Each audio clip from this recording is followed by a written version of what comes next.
Assalamu alaikum students, welcome to Mechanics 1. Today we are going to study Center of Mass and Linear Momentum chapter from Halliday-Resnick, and our first one topic is Center of Mass.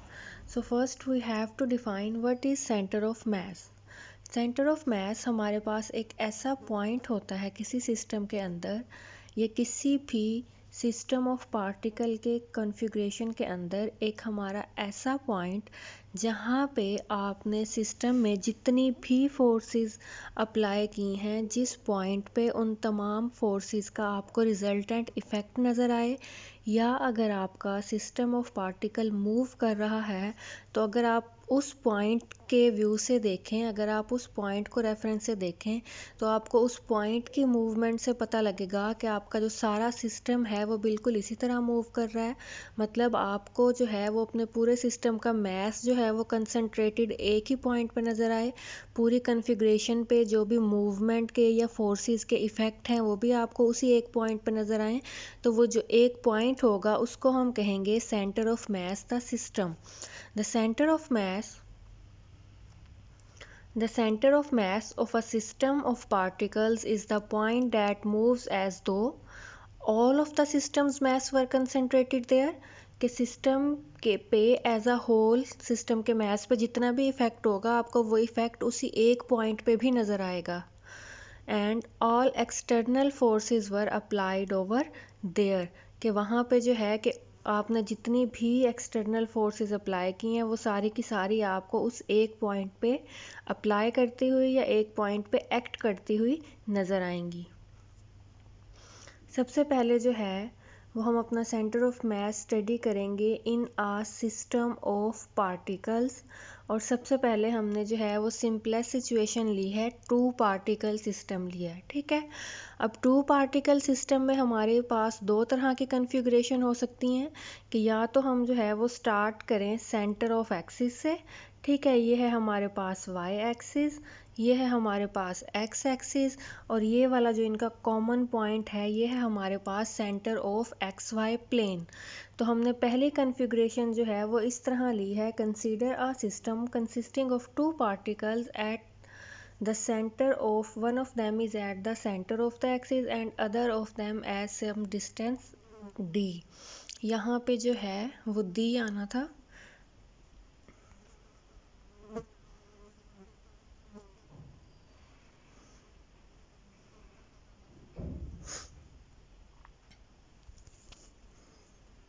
यहाँ पे जो है वो आपका आना था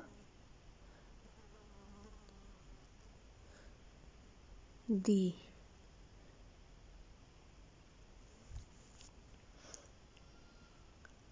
Consider a system consisting of two particles, one at the center of the axis system and other at some distance d। यहाँ पे ये जो आपका मैस m1 है आपने सेंटर ऑफ एक्सिस पे लिया है। ठीक है, मैस m2 जो है उसका सेंटर से या m1 से डिस्टेंस आपके पास है d। ठीक है, और यहाँ पे ये जो कॉमन पॉइंट जिसे हमने लिखा है इसे हमने कंसीडर किया है कि ये हमारा होगा centre of mass of our system. ठीक है, और m1 का सेंटर ऑफ मैस से डिस्टेंस आपके पास क्या है, x कॉमन, और m2 का सेंटर ऑफ मैस से डिस्टेंस क्या होगा, total distance d minus this one. ये टोटल डिस्टेंस जो है, ठीक है, इसमें से जब हम x कॉमन को माइनस कर देंगे तो ये जो आपके पास बचेगा ये होगा आपका distance of m2 from the centre of mess.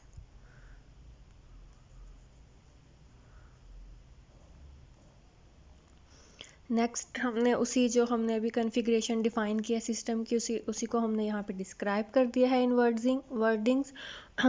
Consider a system of two particles of mass m1 and m2। Here we consider m1 at the centre. यहाँ पे जो है हैलिडे-रेज़निक में आपके सेंटर ऑफ मैस को जो है दिस वन कॉमन से ज़ाहिर किया हुआ है और डिस्टेंस फ्रॉम ओरिजिन से उसको x कॉमन से रिप्रेजेंट किया हुआ है। लेकिन हम जो है इन आवर डेली लाइफ और in our daily life calculations और commonly we said it xm।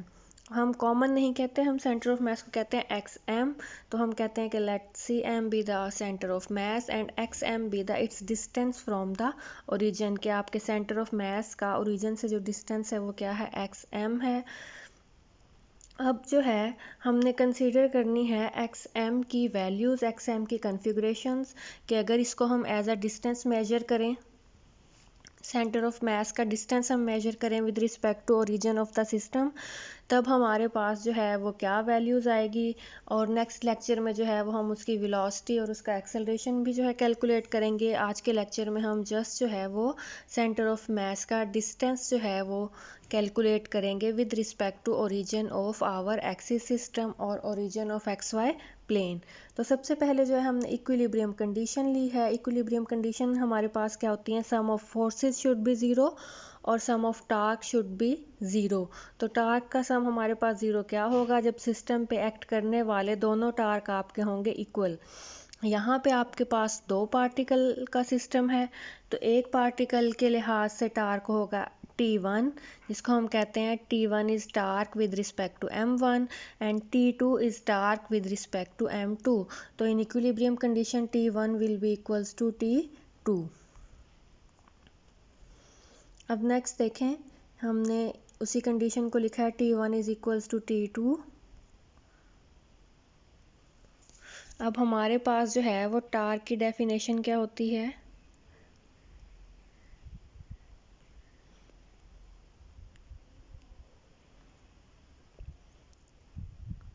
Torque की हमारे पास डेफिनेशन होती है T is equals to R cross F।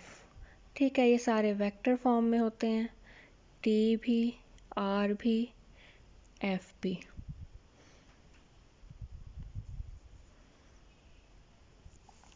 यहाँ पे जो आपका R होता है, ये आपका R है मोमेंट ऑफ आर्म, ठीक है, ऑफ योर सिस्टम, या moment of arm of your object or subject which are you studying. And F जो है वो है force acted upon that system. ठीक है, तो T1 है आपका R1 F1। अब हम जो है सेंटर ऑफ मास के लिहाज से केस को स्टडी कर रहे हैं, तो R1 आपका होगा moment of arm of mass M1 with respect to your centre of mass. ठीक है, तो यहाँ पे आपका जो R1 है वो है distance of M1 from centre of मास। तो हमने जो है वो सिंपलेस्ट सिचुएशन ली हुई है यहाँ पे,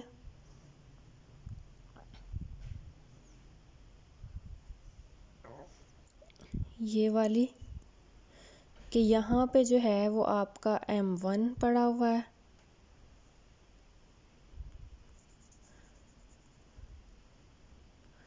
हमने जो है इस तरह की सिचुएशन कंसीडर की हुई है। ठीक है,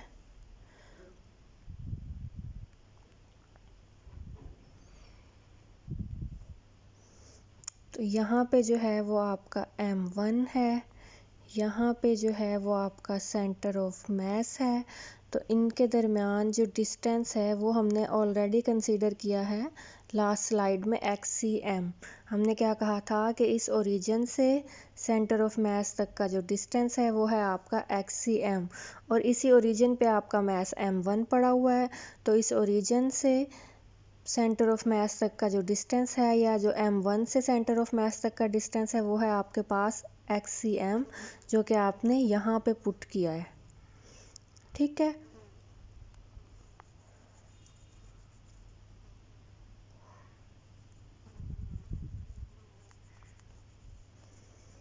और F1 पे फोर्स कौन सी एक्ट कर रही है, ग्रेविटेशनल फोर्स। उसको हम क्या कहेंगे, mass multiplied by that gravity, that will be equals to M1G।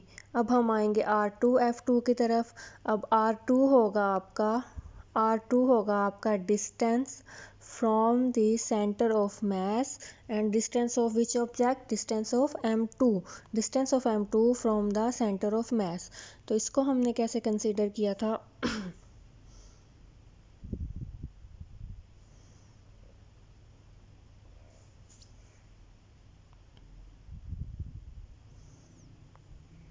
कि यहाँ पे आपका ओरिजिन था, ये आपका सेंटर ऑफ मास था और ये था आपका M2।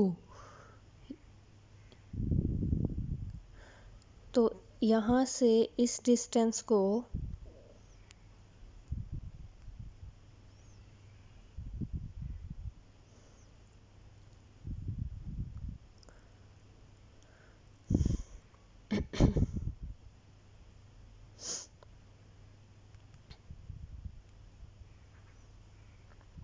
इस डिस्टेंस को आपने XCM कहा था और टोटल डिस्टेंस को आपने कहा था D। अब आपने जो है जस्ट इतनी वैल्यू फाइंड आउट करनी है, तो ये आपके पास क्या होगी, D माइनस XCM। ये आपका आ जाएगा distance, this one D minus XCM। ये होगा आपका डिस्टेंस या moment arm of M2 with respect to centre of mass. और इस पे लगने वाली फोर्स हमारे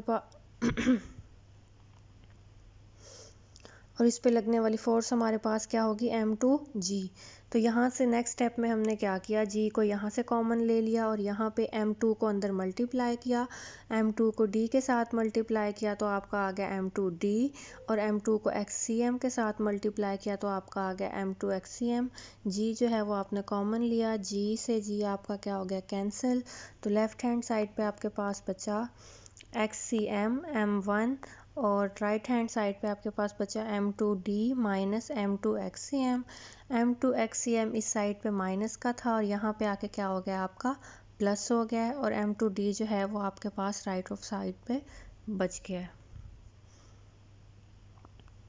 फिर यहाँ पे उस इक्वेशन में हमने क्या किया, XCM कॉमन ले लिया तो आपके पास क्या आ गया, M1 प्लस M2, और यहाँ पे आपके पास M2D ऑलरेडी मौजूद था तो ये आपने क्या ले लिया, M1 M2 को इस साइड पे डिवाइड कर दिया, जिसे आपकी हैलिडे-रेज़निक की बुक में जो है वो सेंटर ऑफ मास को X कॉमन लिखा हुआ है। आप यहाँ पे XCM से डिनोट कर सकते हैं ये वाला, ऐसे हमने यहाँ पे XCM लिखा है, आप यहाँ भी XCM कर लें और ये हो जाएगा M2 over M1 plus M2 multiplied by D।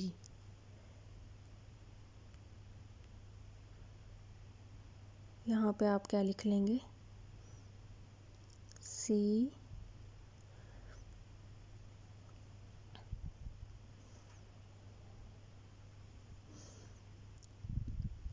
Here I don't have a pen mouse, so writing is going to be a little bit rough. XCM कुछ ज़्यादा रफ हो गई है, दोबारा लिख लेते हैं।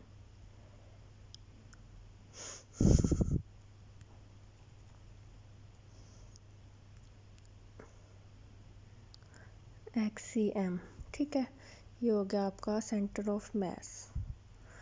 अब जो है वो हमने डिफरेंट केसेस डिस्कस करने हैं कि सेंटर ऑफ मास में अगर हमारे पास सिचुएशंस हों तो सिचुएशन 1 जो है वो हमारे पास है, फिर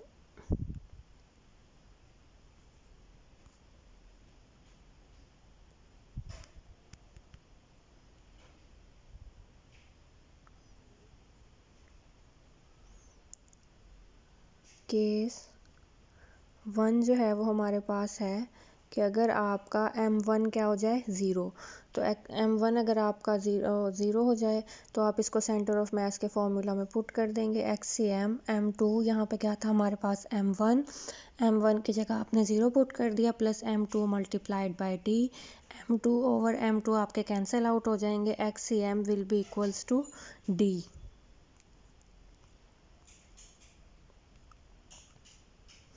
XCM will be equals to D। इसका मतलब है कि अगर आपका मास 1 जो है वो ज़ीरो हो जाएगा तो आपका सेंटर ऑफ मास जो है वो एट डिस्टेंस D पे शिफ्ट हो जाएगा। तो ज़रा लास्ट स्लाइड में देखें कि डिस्टेंस D पे आपका क्या पड़ा हुआ है, मास M2। तो इसका मतलब है कि अगर आपका मास M1 ज़ीरो हो जाएगा तो आपका सेंटर ऑफ मास सिर्फ किस पे होगा, M2 पे, क्योंकि उस टाइम आपके पास बचेगा ही कौन सा, मास M2। तो जो M2 का सेंटर होगा वही आपका होगा centre of the mass. Next है हमारे पास केस 2 केस 2 है हमारे पास कि अगर आपका m2 ज़ीरो हो जाए, m2 ज़ीरो होगा तो आपने यहाँ पे ऊपर ज़ीरो से इसको मल्टीप्लाई कर देना, आपकी ये पूरी इक्वेशन क्या हो जाएगी, ज़ीरो। अब ज़रा हम फिगर में देखते हैं कि x is equals to zero हमारे पास क्या है, ये x is equals to zero आपके पास क्या होगा, ओरिजिन वाला पॉइंट, क्योंकि x की वैल्यू हमारे पास कोई ना कोई होगी जब हम x एक्सिस के अलोंग मूव करेंगे। और यहाँ पे आपके पास क्या है, x is equals to zero, इसका मतलब है कि आपका सेंटर ऑफ मास जो है वो इसी ओरिजिन पे है, और ओरिजिन पे आपका क्या पड़ा हुआ है, मास m1। इसका मतलब है कि जो आपके मास m1 का सेंटर है वही आपका सेंटर ऑफ मास है।